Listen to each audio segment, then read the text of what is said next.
Hey guys, EckhartsLadder here. Hello and welcome to another episode of Star Wars Versus. I hope you guys didn't miss me too much yesterday. It was my first day without uploading in quite some time. If you did, I hope you took the time to go back and check out some of my older videos. Regardless, we're back at it today and we're back at Halo versus Star Wars. Tomorrow I think I would like to do a big galactic versus episode, so if you have any ideas that you'd like to see made, make sure to leave them in the comments. Everyone else, make sure that you give thumbs up to the good ideas and leave supporting comments. Before I get too far into things for this video, I just want to talk about something really quickly. For my last video, the UNSC Marines versus Stormtroopers, you guys disagreed with my result, not only in the poll results, but also pretty vocally in the comments. And you know what? That is totally okay. I like when you guys disagree or when we can at least have a conversation. I'm doing my best with a ton of often contradicting information and trying to compare two make-believe universes. Sometimes you guys will disagree with me, sometimes you won't agree with my logic, but I'm not trying to be biased in any sort of way.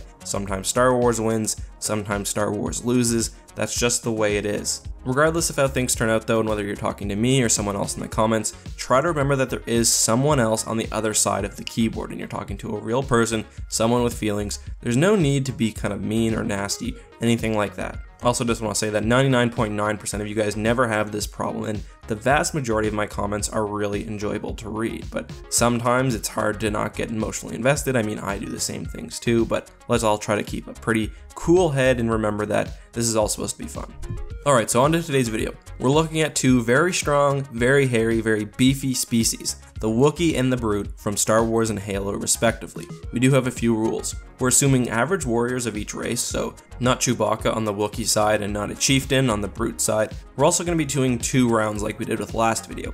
The first will be a one-on-one hand-to-hand battle between the Wookiee and the Brute, and the second will be a squad battle where 5 Wookiees and 5 Brutes go head-to-head, each side having full equipment and weapons. So as I've been doing recently, we're going to start this video with an overview of each species, so their biology, things like their intelligence and their behavior, also things like their technology and the weapons they would have used. Then we'll do the 2 rounds of battle. Let's start with Wookiees, and Wookiees were very lovable, very large, ape-like humanoids from the jungle planet of Kashyyyk. As exemplified by Chewbacca, Wookiees are an interesting combination of intelligence, kindness, and kind of brutal physicality.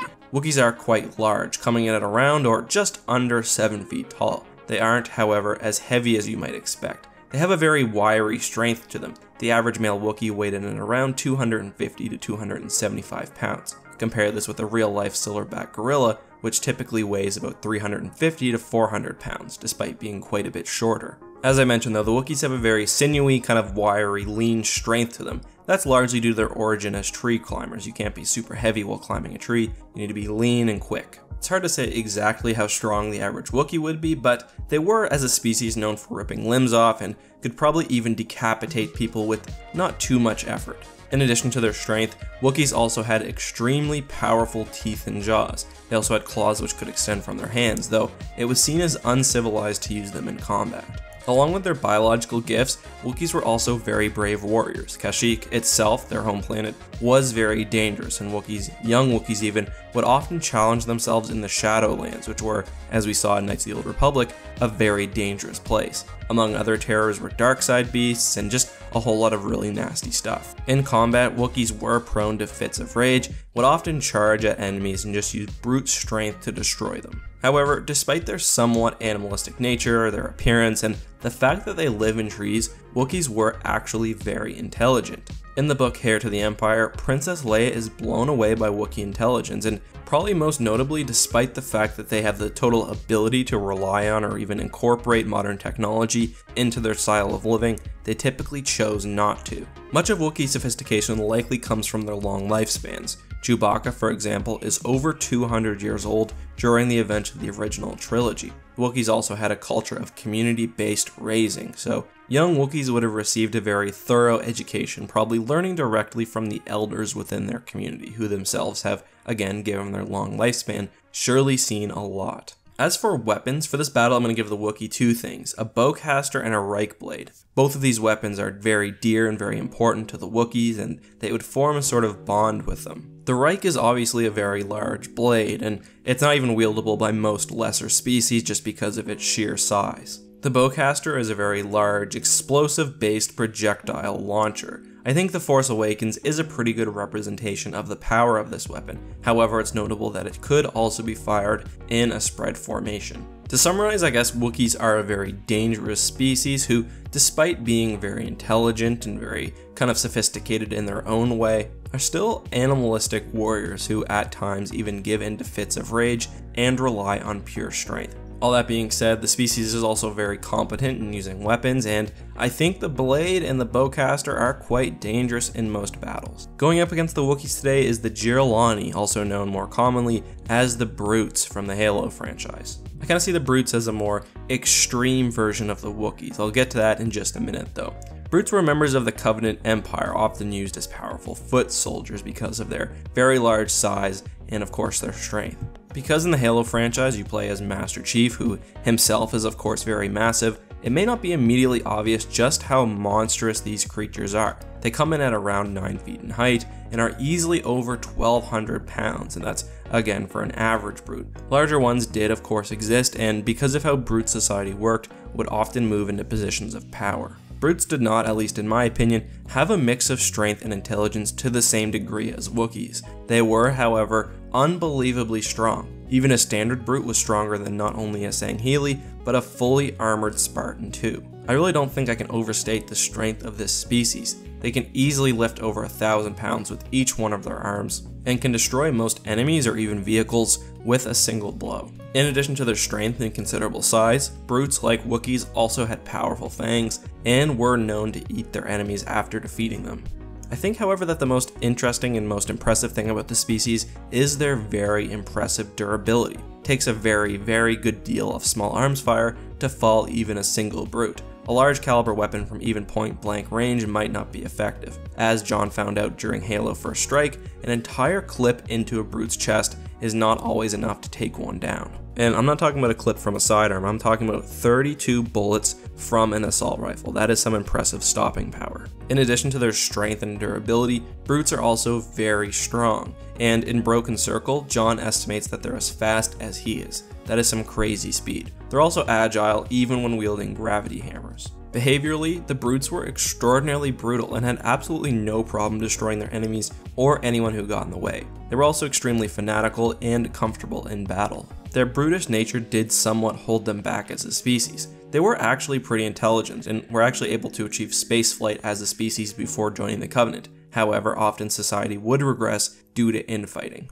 Unsurprisingly, like Wookiees, brutes would often devolve into pure fits of berserker rage during battles. This was especially common should one of their brethren die during a battle. Brutes had a variety of weapons, which were almost in a way utilitarian. They were kind of purposed only for death. They often had spikes on them, as we saw with, for example, the Spiker, good name for it, or just very deadly, as we see in the gravity hammer. Because, as we'll see in a minute, I don't think weapons are going to be super important in this battle, I'm just going to give each one of the brutes 2 spikers. Alright, so now it's time for round 1, and I think at this point it's pretty clear that one of these species is pretty outmatched. The Wookiees themselves are very powerful fighters, but I don't think that they have any sort of chance of taking on a brute in a one-on-one battle. Arguably, and this is again especially without weapons, brutes are stronger, faster, and more durable than Wookiees, and they are to quite a high degree in my opinion. I think the one-on-one battle will start and end fairly quickly. The two species and the two fighters will see each other, probably each go into a fit of rage, and the brute will most likely rip the Wookiee in half. He's just too strong. I think even if the Wookiee used his claws, or perhaps even if we gave him one of his swords, I just don't think that he's going to be able to do any serious damage to the brute from up close. With that said, what about the squad battle? I think that the Wookiees do have some advantage here. They're most likely more sophisticated, better able to coordinate with each other, and kind of exasperating that situation for the brutes is that they would typically be led by a chieftain or at least some sort of captain, so equal brutes on the same level might struggle to coordinate during battle. I think the bowcaster may be somewhat effective against individual brutes, but I don't think it's going to kill them in one shot. I mean, again, they're exceptionally durable, and although they won't have energy shielding in this case because they would be lower level brutes, I think they will be able to shrug off at least the initial shot. Still, I do think it's likely that with weapons, the more intelligent Wookiees will realize that their best option is to stay away from the much larger creatures fighting them, and if they employ that strategy, they might even be able to take a single one out. However, I think once the first brute falls, the rest will go into a rage. They'll drop their weapons and really just chase down the Wookiees. I think this is a pretty bad situation for the fairly hairy but very proud Wookiee warriors. They'll probably turn to fight the brutes, and again, I think that like the individual one did, they will get ripped limb from limb. And I mean, this is giving the brutes their least effective weapon. If we give them something like a gravity hammer or perhaps like a brute shot, I think this just becomes more and more of a slaughter. But even with this somewhat of a handicap, and even given the Wookiees' increased intelligence, I just think that the brutes take this one and they take it quite easily. Specifically, I'm going to give it to them probably 9 times out of 10. The only chance that the Wookiees has is if they can somehow coordinate expertly, take down the brutes individually while also surviving, but I don't think that that's likely. I think just given their massive build, 1 brute is probably equal to 2 Wookiees, perhaps even 2.5. When you're looking at something like a chieftain who would also have an energy shield, then it just gets crazy. But yes, that's how I decide this battle. A win for Halo and the brutes in both rounds, but still a good effort by the very proud, very mighty Wookiees. And I'm not gonna lie, I am a little sad to see the Wookiees lose because Chewbacca is one of my favorite Star Wars characters and I really just love Wookiees in general, but there's no denying it here. Or I should say there's no denying it from my point of view. I would love to hear your guys' point of view and what you guys thought down in the comments. Did you like this matchup? Did you think I handled it well? Do you think I'm kind of underestimating Wookiees or overestimating brutes? Let me know all of that and anything else down in the comments. Of course, don't forget to also suggest matchups. I'm looking specifically for a Galactic Versus episode for tomorrow, but just any ideas that you have, whether it's feature versus episodes, top 5 lists, what have you, leave it down in the comments. As always, guys, thank you so much for watching this episode. I really appreciate this and your guys' continual support. Thanks one more time, guys. Again, as always, may the Force be with you. You ever wonder what's up there? Like what? Maybe someone up there was wondering what it's like here. I guess. Do you think we'll ever meet them? I hope so. Don't you?